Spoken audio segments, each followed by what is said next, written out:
Q&A session.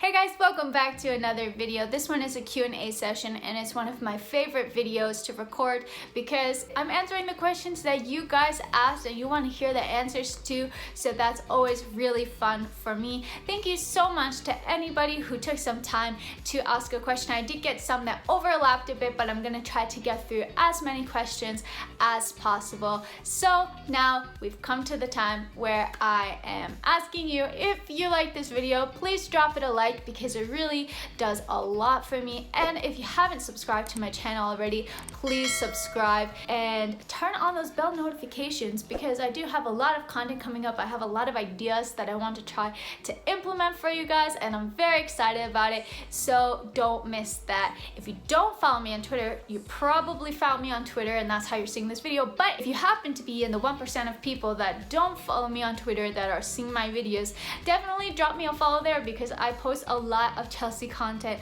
as well. And while you're at it, check out my Instagram because, you know, why not? But now that I've plugged everything, I always plugged everything in the world, let's get on to this video. So the first question is, do you think that Chelsea will make top 4? Honestly, it's a hard one and I really don't have a great answer for this question because the absolute truth is I really don't know. With the form that Chelsea have been playing in as of late, it's not looking good. It really is not looking good for Chelsea. They really need to pick that form right back up. And this season, it's a lot harder than other previous seasons because I feel like there's a lot of dark horses in this title race. You have the classic teams as of late, like Liverpool and Man City. Man United haven't been in it recently, the past couple of years, but they're looking pretty good as well. Tottenham are looking strong again. And then you also have these teams like Southampton, Everton, Leicester, Aston Villa. There are so many teams fighting for just 4 spots. So it really could be anybody's game. Right now, there's only 3 points that separate Chelsea and a top 4 spot. But it's important to note that other teams like Man United, Tottenham, Man City, Everton, and Aston Villa, they all have games in hand over Chelsea. So that gap could increase even more. So I don't know if we're gonna make top 4. Things really need to start turning around and very quickly at that. But I am hopeful that Frank will be able to turn it around because top 4 is going to be very, very important. Getting top 4 secures more revenue, and with fans not being in the stadiums, that's even more important. So we need that Champions League spot, need top 4. We're Chelsea, come on. So really hope that we can do it. Next question, who would you like to see starting for Chelsea that hasn't been starting recently? One man obviously pops into my mind, and this is Callum Hudson-Odoi. Every time that he's been on the pitch, even though Chelsea have looked very lackluster and just voidless of energy, Callum Hudson-Odoi has looked pretty good given those circumstances. He's added a bit of spark to the game, and I don't think he's been getting enough game time for Chelsea. I definitely think that he should be starting the game at Morecambe. Oh God, this is a Mönchengladbach situation all over again. If you've been following me for a while, you know that I really struggled with that name back when I was covering some Bundesliga. And it's another, I don't know how to pronounce his name, I'm sorry. But the game in the FA Cup coming up this weekend, I definitely think he should be starting that one, and he should probably even be starting the Fulham game as well. So let's see. I think he's looked one of the brightest players on the pitch, and he's been getting goals as well in really important games. So definitely Callum Hudson-Odoi needs to be starting more for me. Next question, thoughts on the Tomori situation? So it's a tough one. Last year when he was playing for Chelsea, I was really impressed with what I saw, and then he got injured, and then he just seemed out of favor, and there was this whole weird thing that was happening. And The Athletic actually reported that he found himself out of the team because he hasn't been training as well as Lampard would like him to earn his spot back into the team.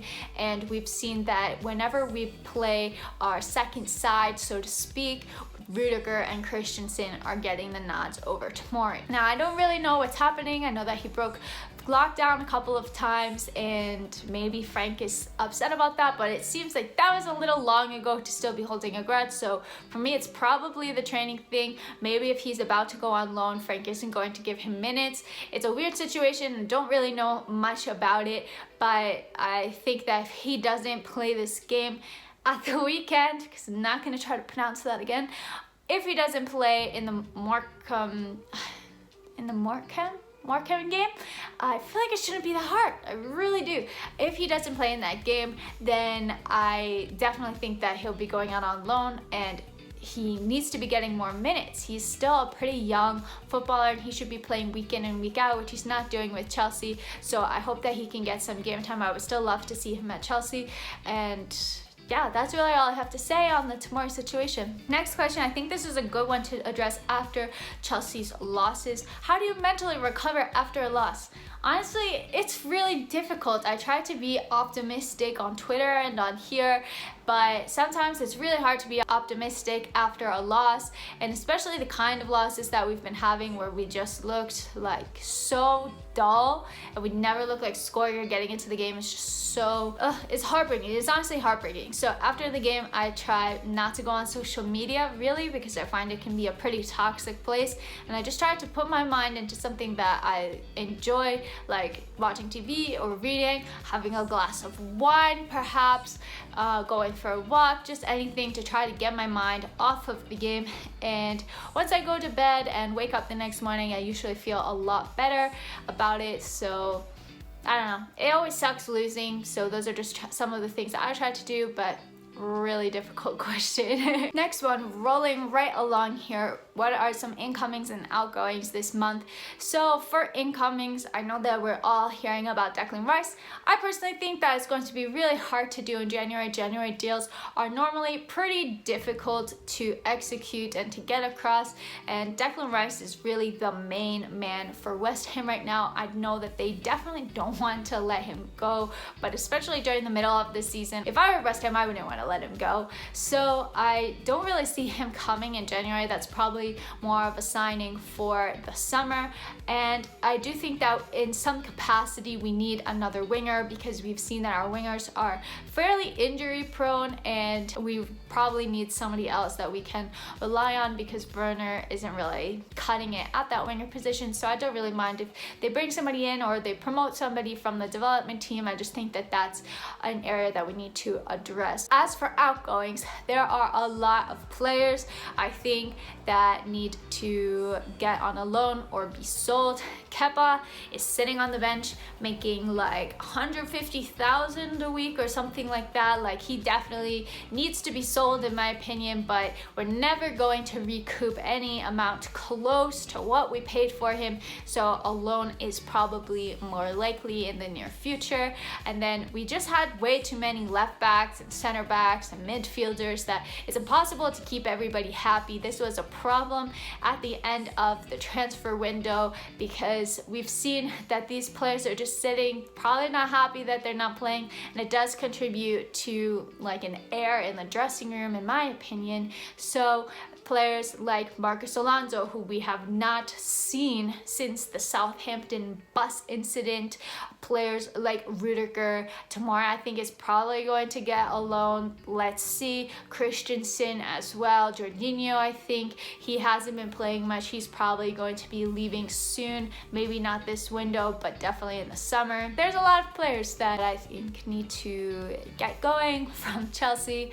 But you know, that's just how it is. Sometimes it just doesn't work out, and wish them all the best. Next question, are you concerned with Frank Lampard's in-game management? Honestly, yes, I am concerned a bit, because something that has always shocked me so much was, and I'm going to sound like a broken record because I've said it a million times, but why are you playing Pulisic on the right when Werner is out of form and he's playing on the left? Like, it just is something that has never, will never make sense to me. I'm sorry.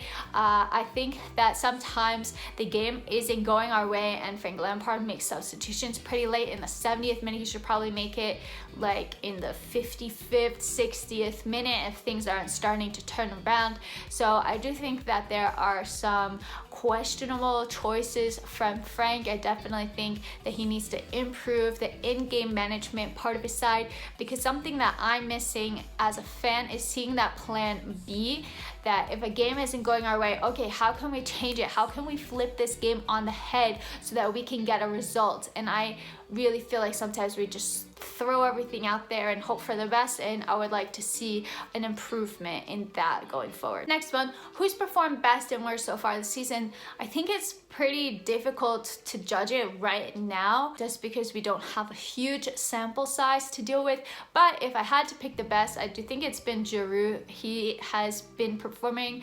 basically almost all of the times that he's been called upon. It seems that he's getting a goal contribution and getting some like winners as well for us. So I think that he's probably been the best performer if I had to pick one.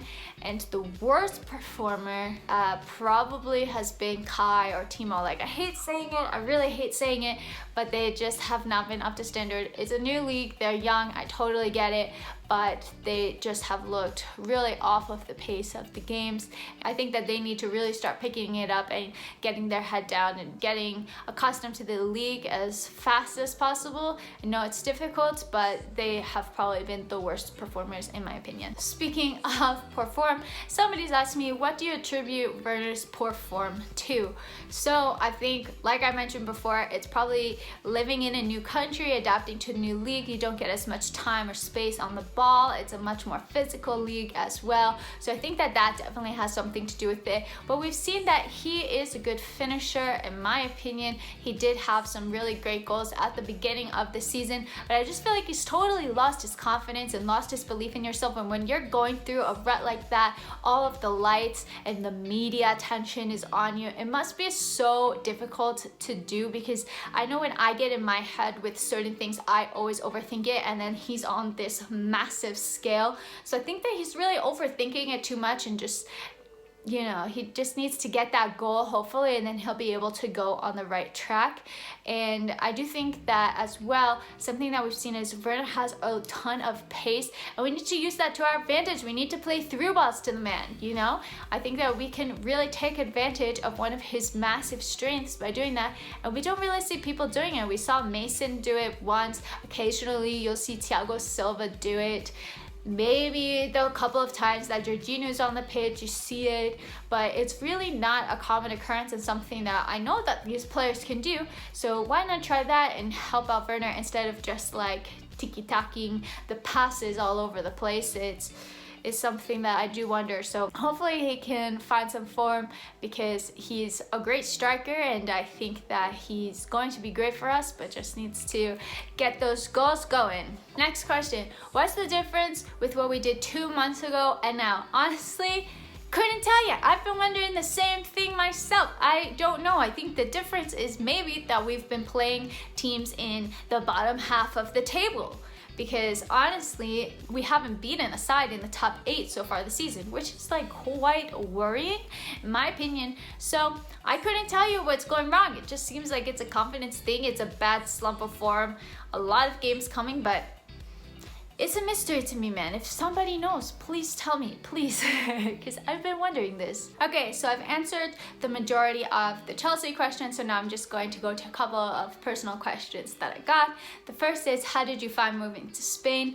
Honestly, it's been really cool. I didn't know any Spanish when I moved here, so that was definitely a challenge. I now speak like pretty fluently, like you can obviously tell I'm not Spanish, but I can understand almost anything, and you know, I watch my shows and can read books and stuff, so that's cool. And yeah, it's just been like really cool living in a new country and learning a new language and getting to live like in Europe as well, because before COVID I would get to travel to different places, and you know, maybe that will happen again one day, but yeah, I really like it, and hopefully I'll be able to go to a Real Madrid game, check on a Mr. Eden Michael Hazard and see him, and yeah, so that's all I have for that one. Next, who is your favorite Chelsea player? Well, my two favorites are Azpilicueta and Christian Pulisic. Honestly, I just like love them both so much. They have a special place in my heart, so those are definitely my top two Chelsea players right now. And also have to shout out Hazard, like he's one of the best of all time in my opinion. So yeah. What do you do when there's no football on? Honestly, I get pretty bored, not gonna lie. I try to go for walks, I like going to the gym, I watch TV shows, I like to read. Yeah, with COVID going on, there's not much that I can do really, so those are probably the main things that I do. Oh, and I like to cook as well. I really like to cook and bake and all of that, so that's always fun as well. Okay, and this one I saved like the best for last. It's can you beat your record time of saying all of the teams in La Liga? So probably back in May, I posted a video of me going through all of the teams in La Liga as fast as I could in a Spanish accent, like my best Spanish accent that I could try to do, and I got just under 14 seconds, so I'm gonna do it again and see if I can beat that time. I'm not gonna lie, I'm like getting nervous over here. Okay, I'm gonna be looking away because I'm reading it. Oh my god, my heart is like racing. I don't know why this happens to me. Okay. Whew. Okay, no practice. We're just gonna go for it. I'm like sweating right now. I don't know why I get so nervous doing this. Like, okay, let's go. Atletico Madrid, Real Madrid, Barcelona, Real Sociedad, Real Sevilla, Granada, Celta Vigo, Athletic Club, Cádiz, Real Betis, Eibar, Levante, Alavés, Valladolid, Getafe, Valencia, Elche, Osasuna, Huesca. Oh my god! I beat it by like a second. Oh my god. I'm so proud of myself. Yeah, pronunciation probably like not the best, but I'm gonna go grab my husband to do it and we can compare against the two of us. I'm sure he's gonna do it in like half the time. Okay, so I have my husband here. He's gonna beat my time, he's gonna smash it. He's Spanish if you guys don't know, so he's gonna do a lot better than me. You have to set the timer, you said. What did you do with the timer? Did you click it? No, I did nothing. Yeah, I know. Okay, hold on. Where'd it go? Oh, here. Okay, I'm gonna set it. Are you ready? Okay, but I'm gonna have to scroll. Yeah, yeah. No, but then you can scroll. Okay, cool. Setting. Okay. All right. You good? Ready? Set? Go! Atlético de Madrid, Real Madrid, Barcelona, Real Sociedad, Villarreal, Sevilla, Granada, Celta de Vigo, Athletic Club, Cádiz, Real Betis, Eibar, Levante, Alavés, Valladolid, Getafe, Valencia, Elche, Osasuna, Huesca. Oh my god. I think I actually started a little bit. It's like 8 seconds. That's insane. I was like a little over 12, so I mean, it wasn't that bad. I know many of them, so it's like easier for me to read it. I don't have to think much about how to say it, I think. That was insane! That was insane! Wow, so thank you so much. Sure.